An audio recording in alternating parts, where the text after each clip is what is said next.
Welcome back, boys. Today, in this module, we will take potentiometer because we have done meter base and its applications, and I think you must have done the numericals related to those. Today, I will be uploading some assignments based on meter base and potentiometer also. But the working of the potentiometer is completely different to that of meter base. Potentiometer have two experiments in your CBSE practical exams, so you must study and read thoroughly this article. Okay, the basic concept and principle of potentiometer is that whenever a constant current flows through a wire of constant area of cross section and composition, then drop in potential across the wire is directly proportional to the length of the wire. Means, in a nutshell, we can say that the length of the wire means, for example, this is point A and this is a wire up to point B.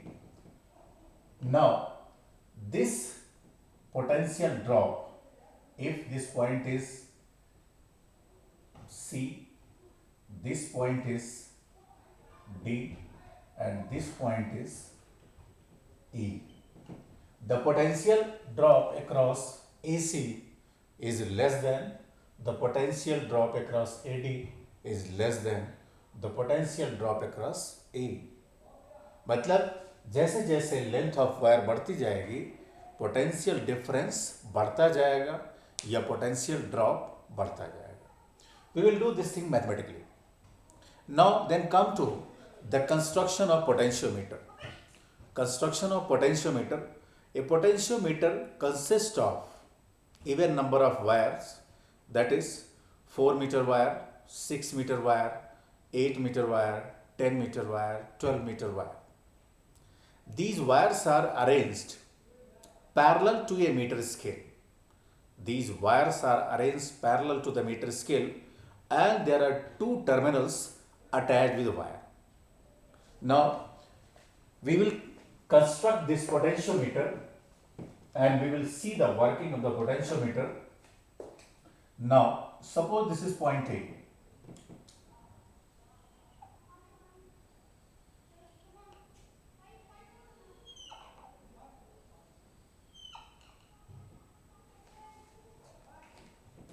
This is point B.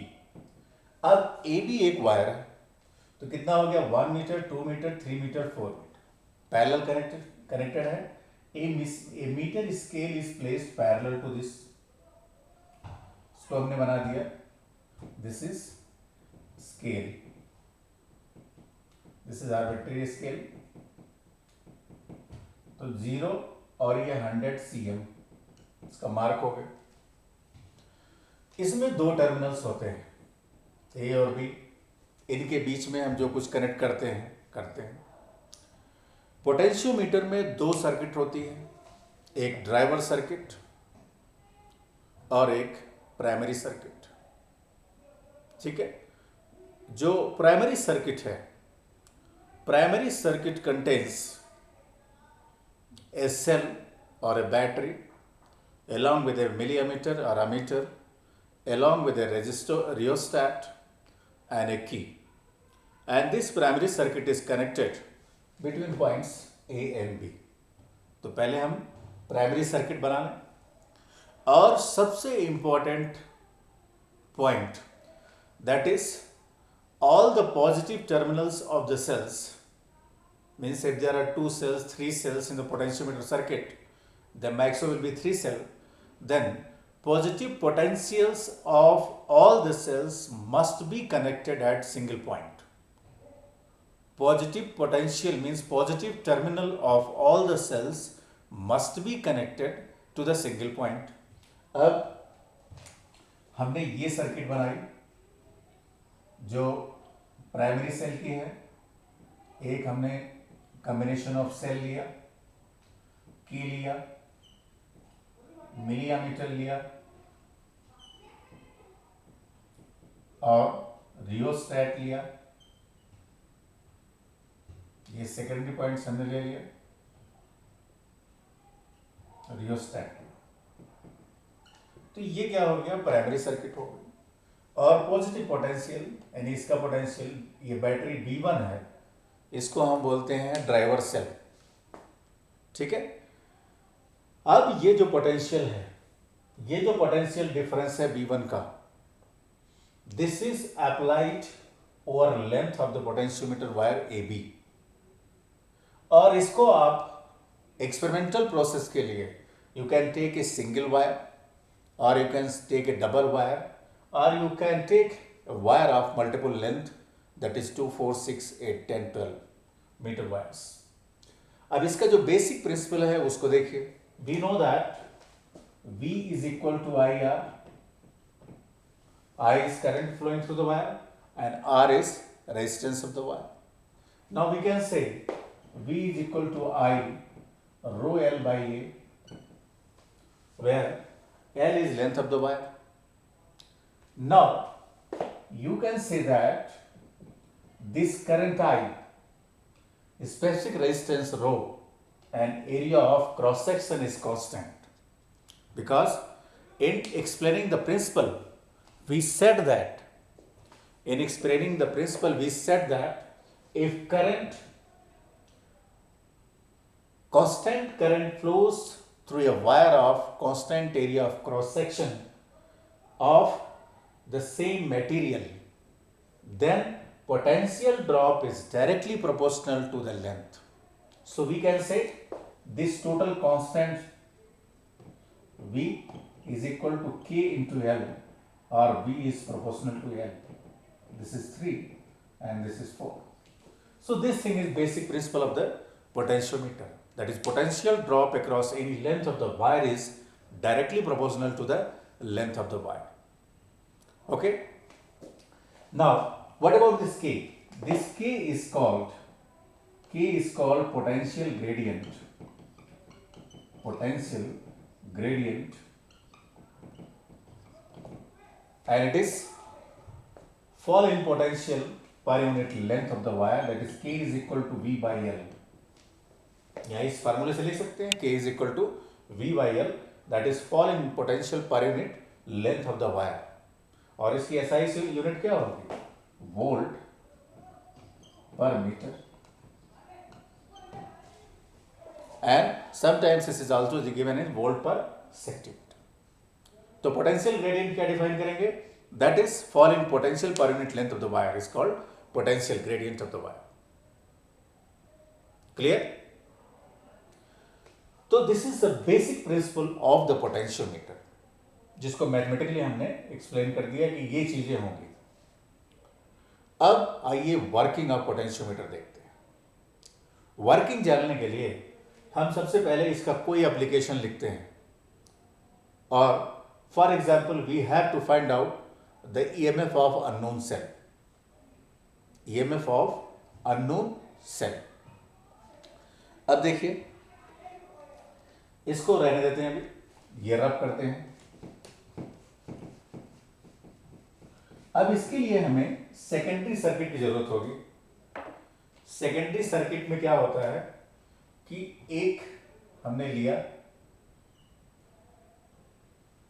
यहां लिया, और यहां पर cell का क्या part होगा, negative part होगा। यहां एक गैल्वेनोमीटर लिया, एक आरबी लिया, और इससे कनेक्टेड जॉकी जे लिया है। दिस पॉइंट इज जे। ठीक, ये सेल है, इसका ईएमएफ ई। पॉजिटिव टर्मिनल यहां का रहेगा, नेगेटिव टर्मिनल ऑफ सेल यहां है, इसका भी नेगेटिव टर्मिनल हमने यहां अटैच किया। ठीक है, अब अगर हमको इस सेल का ईएमएफ निकालना है तो पहले बेसिक में आइए इसके वर्किंग में। पोटेंशियोमीटर का experimental setup, this thing I am explaining on the behalf of experiment also. अब आपका पोटेंशियोमीटर का सेटअप, एक तो सर्किट ये हुई This circuit is called primary circuit or driver circuit and this circuit is called secondary circuit. ठीक है, इसकी कंडीशन वर्किंग की ये होती है, the EMF of B1 should be greater than E, यानी E का जो ईएमएफ है, यहां जो भी सेल्स लगेंगी उन सब के ईएमएफ से इसका ईएमएफ ज्यादा होना चाहिए। अब आइए, अब इसमें कांस्टेंट करंट फ्लो कर रही है अगर हमने ये सर्किट अटैच नहीं किया है। ठीक है, ये जो जॉकी है, जॉकी क्या होता है, इट इज अ स्लाइडिंग की। ये पेन टाइप की होती है। This is of the structure of pen where one point is a sharp edged point and another point on second terminal you just connect the connecting wires। और ये ऐसी होती है कि इसको इसके वायर पर हम स्लाइड कर सकते हैं। ठीक है, अब जो स्लाइड कर सकते हैं तो इसको चेक करने का तरीका कि हमारा ये जो एक्सपेरिमेंटल सेटअप है, is this correct, is this working properly और not. We first touch this jockey at near point A. First, we touch this jockey near point A, then we touch this jockey near point B. And if the deflection in this galvanometer under the two different cases is in two opposite directions, means if the deflection in these two cases when jockey was touched near point A, then near point B, then if the deflection in these two cases in opposite direction in this galvanometer, opposite direction का मतलब क्या हुआ कि एक बार galvanometer इधर deflect हो गया और एक बार ये 0 पॉइंट होता है गैल्वेनोमीटर का, एक बार इधर डिफ्लेक्ट हो गया, तो अपोजिट साइड डिफ्लेक्शन हो गया। It means that there is some point between length of the wire AB where the deflection in the galvanometer is 0। भाई A पे टच कराया, मान लीजिए इधर आया, B पे टच कराया, इधर आया, तो इसका मतलब A और B के बीच में कोई ऐसा पॉइंट होगा जहां पर there is no deflection in the galvanometer, or we can say the current through galvanometer is 0। So we say this point as a null point। Null point is that point on the wire of potentiometer where the deflection in the galvanometer is 0। Now you consider two more points। Let this point is J1, इसको dotted हम बना देते हैं, and this point is J2। अब J1 point पे हम मान लीजिए कनेक्ट करते हैं। ठीक है, इसको इसी वायर पे रखिए, mean slight difference. Let this point is J1,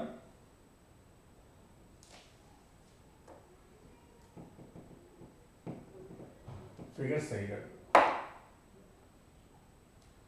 this is J1 and this is J2, तो J के क्लोज ही बना दिया, वो भी सही था, वो हमने उससे पहले एक वायर ले लिया। अब अगर हम J1 पर लाते हैं और J क्या है, 3 पॉइंट्स हमने लिए, J1, J and J2। If we touch point J1, then the PD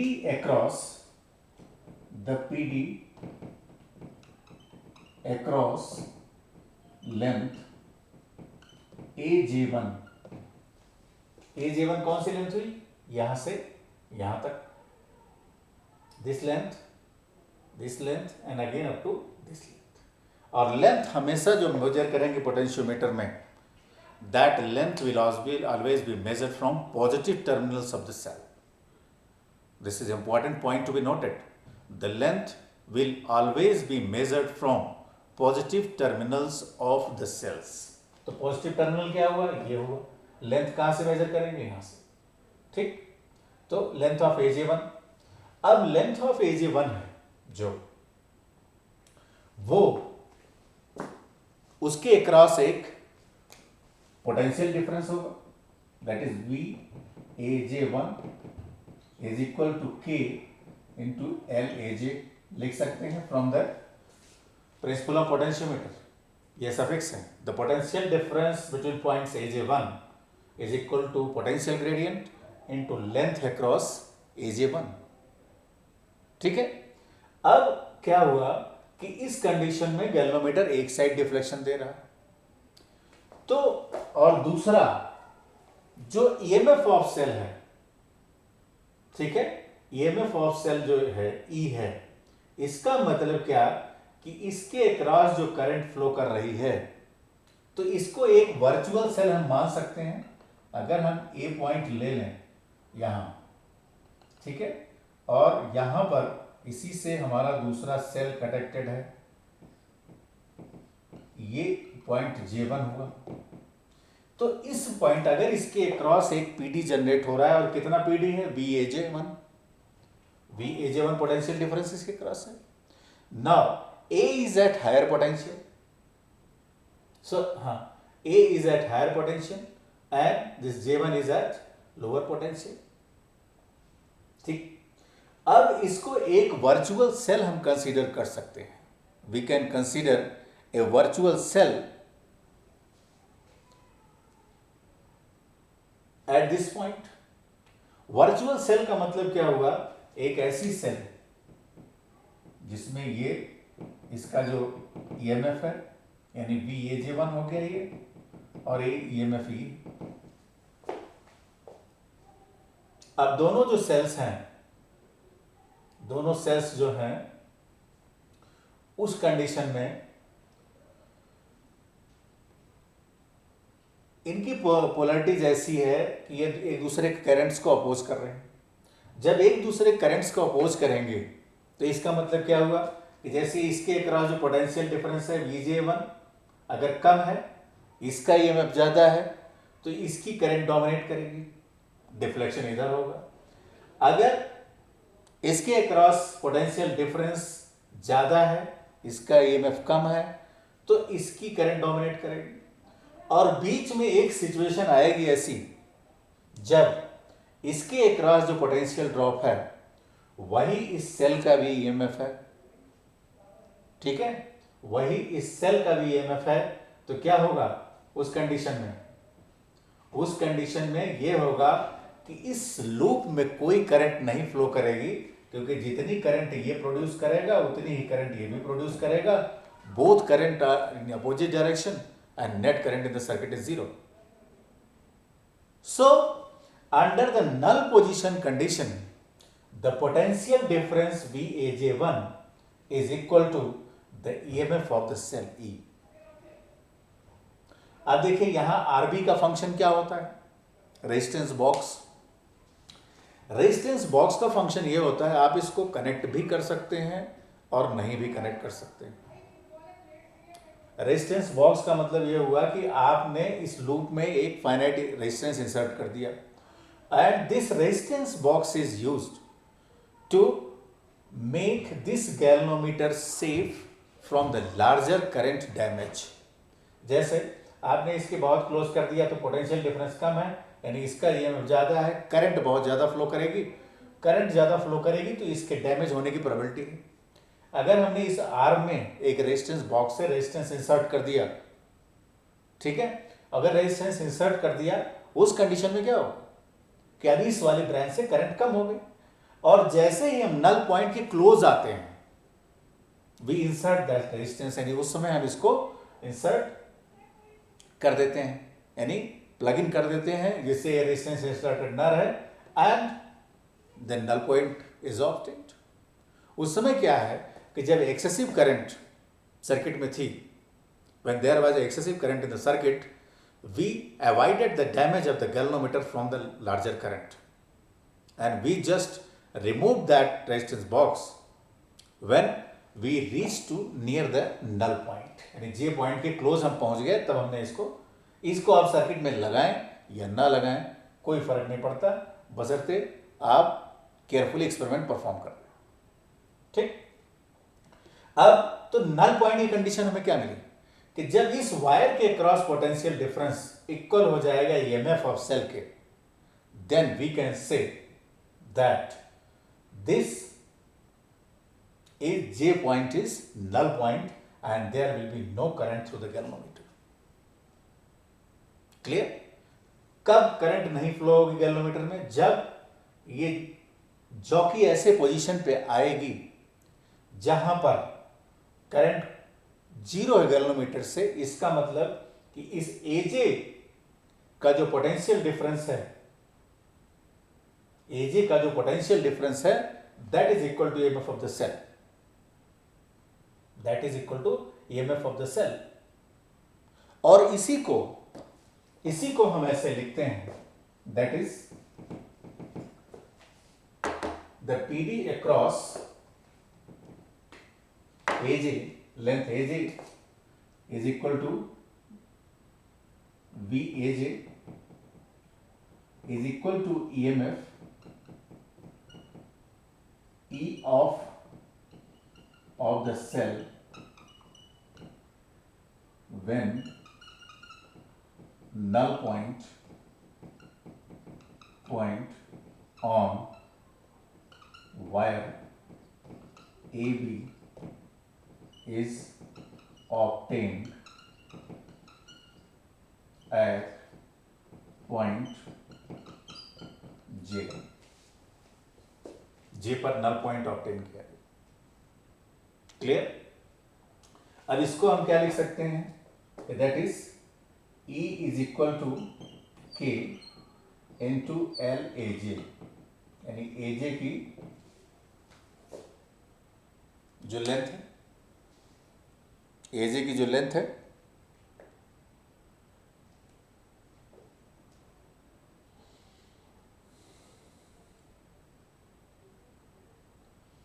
एजे की जो लेंथ है, that is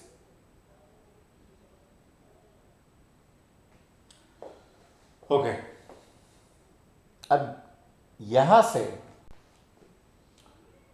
now L A जे आपको कैसे मिलेगी?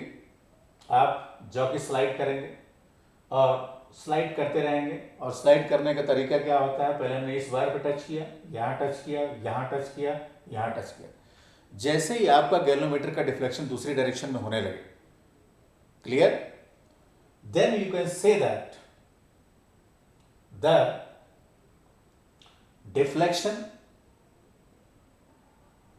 Eight a point where there is a null point, we are close to that point.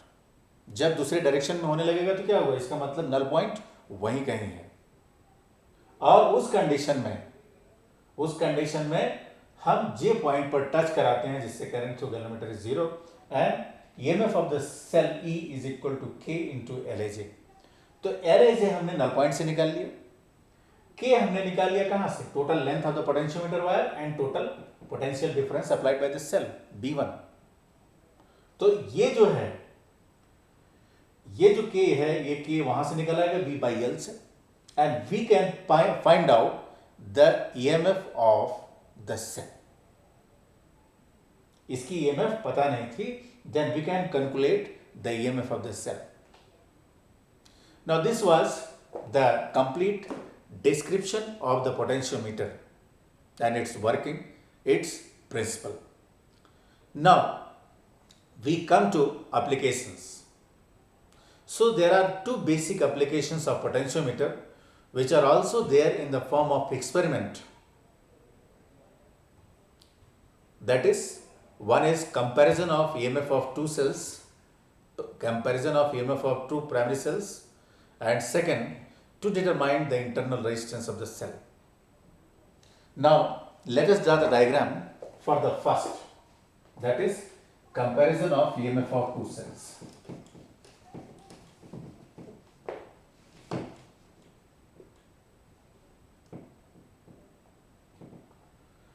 For explanation point of view, you can have a wire of single resistance.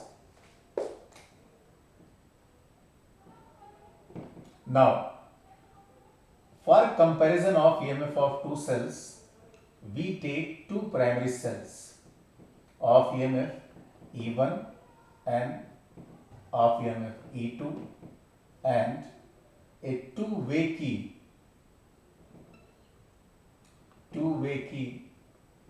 is connected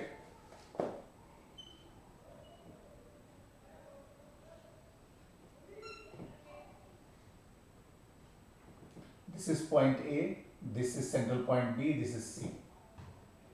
या properly इसको लिख लें. This is A, this is B, and this point is C. तो अब देखिए यहां पे two way की लगाया हमने. अब जब हम ए बी को कनेक्ट करेंगे तो ये वाली सेल आ जाएगी सर्किट में, और जब हम बी सी को कनेक्ट करेंगे तो ये वाली सेल आ जाएगी. This is jockey J. ठीक है. अब मान लिया हमने, लेट ये तो सर्किट डायग्राम हो, and you can see that all the positive potentials are connected to the same point. सारे पॉजिटिव पोटेंशियल्स यानी तीन सेल्स हमने लगाए. ये battery B1 and a cell of EMF E1 and cell of EMF E2. और हमको क्या करना है, we have to compare the EMF of two sales, यानी E1 E2 के रेशियो निकालना है हमें इस सेल से. अब यहां पे आप कहेंगे सर यहां रेजिस्टेंस बॉक्स लगा दीजिए. जब नल पॉइंट आने को होगा तो आप वो रेजिस्टेंस बॉक्स इंसर्ट कर दीजिएगा. You will get the correct reading. Okay. Now we say that when A and B are connected, then length of AJ is equal to L1 for null point on wire. बात समझे? यानी जे point पर जहां हमने touch कराया और उस condition में कोई करंट नहीं फ्लो कर रही गैल्वेनोमीटर में, इसका मतलब क्या हुआ कि under this condition the potential difference across the wire AJ is equal to EMF of the cell E1. तभी तो क्या हुआ, तभी उस कंडीशन में इसके अक्रॉस जो जनरेट हो रहा है पोटेंशियल डिफरेंस वो इसकी इक्वल है, और net current in the circuit is 0, and we can say that this is a null point and there is no deflection in the galvanometer, or galvanometer is residing at the central point. Okay. Now from the principle of potentiometer we can write E1 is equal to K into L1. ये हो गया. E1 is equal to K into L1, where K is potential gradient, L1 is balancing length, and E1 is the EMF of the standard EMF of potentiometer wire. ठीक है, sorry, standard EMF of secondary cell, यानी इस cell का standard EMF है. तो ये हमारी पहली कंडीशन हो गई. इस लेंथ L1 को हम निकालेंगे. Now then we connect B and C when BC is connected, यानी ये सर्किट हमने कनेक्ट कर दिया. देन इन दैट केस क्या हुआ, अब ये वाली सेल सर्किट में है, ये वाली सेल एक्सक्लूड हो गई. इस कंडीशन में क्या हुआ, इस सेल का जो है, इस सेल का EMF जब E2 बराबर होगा K into L2, where L2 is what, the length of wire AJ when E2 is in circuit. जब E2 को सर्किट में लिया गया तब AG की लेंथ क्या है, L2 है. So we have got two relations, that is E1 and E2, and we can divide these equations, that is E1 by E2 is equal to L1 upon L2. K cancel हो गया. Now we can say that the potential drop is directly proportional to the length of the wire. क्यों? क्योंकि E1 EMF of cell है, इसके corresponding length L1 मिल रही है. E2 इस cell का EMF है, इसके करस्पॉन्डिंग लेंथ E2 मिल रही है. तो E1 E2 का जो रेशियो है वो किसके प्रोपोर्शनल है? Ratio of lengths. It is proportional to ratio of lengths. Now when it is proportional to ratio of length, then we can say that E1 is equal to L1 by L2 into E2. अब ये equation मान लीजिए third हो गई, ये equation fourth हो गई. ठीक है, this equation is third and fourth. Third equation आपको क्या दे रही है? It is giving the ratio of two secondary cells, primary cells, ratio of two primary cells, ratio of EMF of two primary cells. यानी दोनों primary cells जो हमने E1 E2 लगाई है उसकी EMF की रेशियो दे रही है. ये एक्सप्रेशन क्या दे रहा है? E1 is equal to L1 by L2 into E2.